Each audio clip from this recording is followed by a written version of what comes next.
And then the sky started getting that eerie red, orange. Started to come closer to me. I'm going, I've never seen the sky like that before. What the heck is this coming on out? And all of a sudden, I started seeing flickering flames coming up over the ridges that, they're within about a mile of me, right?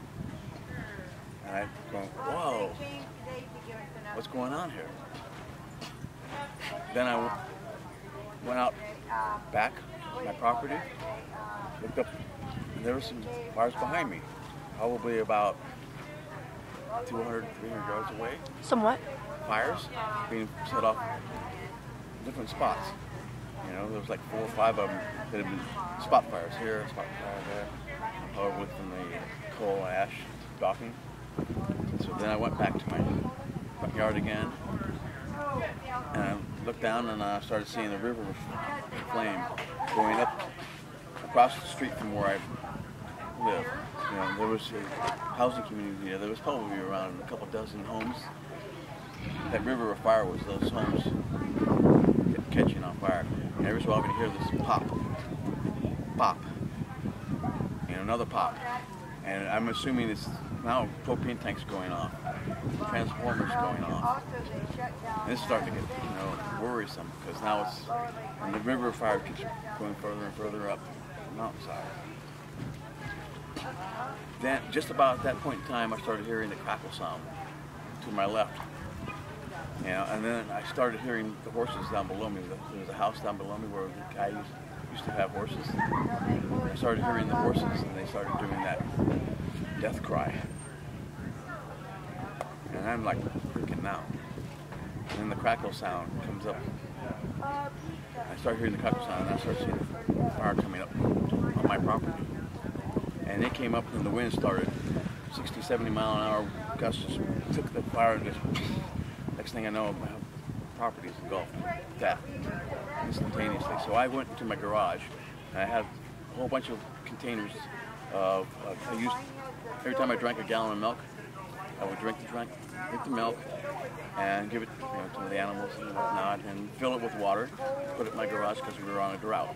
So I was conserving water, and I figured I'd need it someday maybe for drinking purposes. So what I started doing then was I grabbed a couple gallons, and I started seeing places where I needed to start putting the fire out.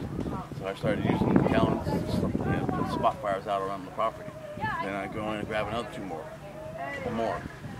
And I kept doing this for, I don't know, 15 minutes, 10, 15 minutes. And the fires just kept, every time I try to put out one, another one pops up. Because the winds were whipping at this point in time, because fires were starting to get around me.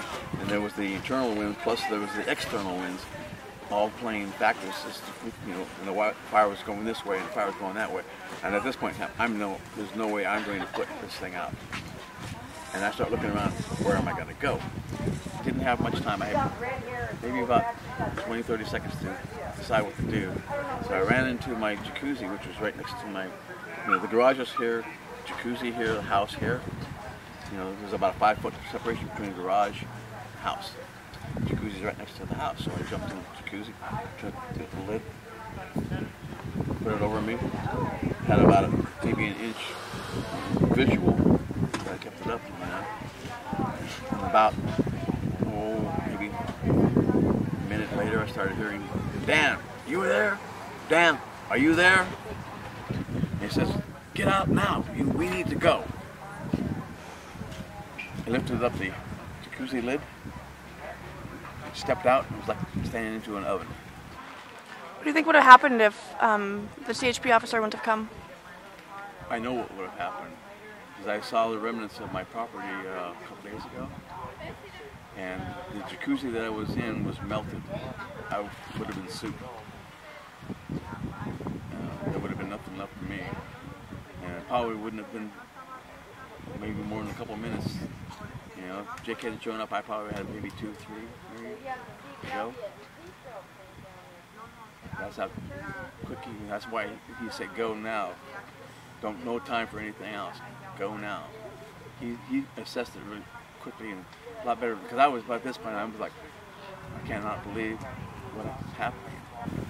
hear flames and the heat and the wind. All, it's like you're in a microwave oven. And it just was getting intense. Scary. Terrifying.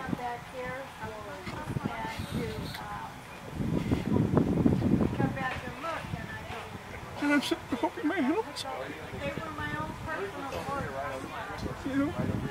I was going, well, if they don't get out, I hope it goes fast for them.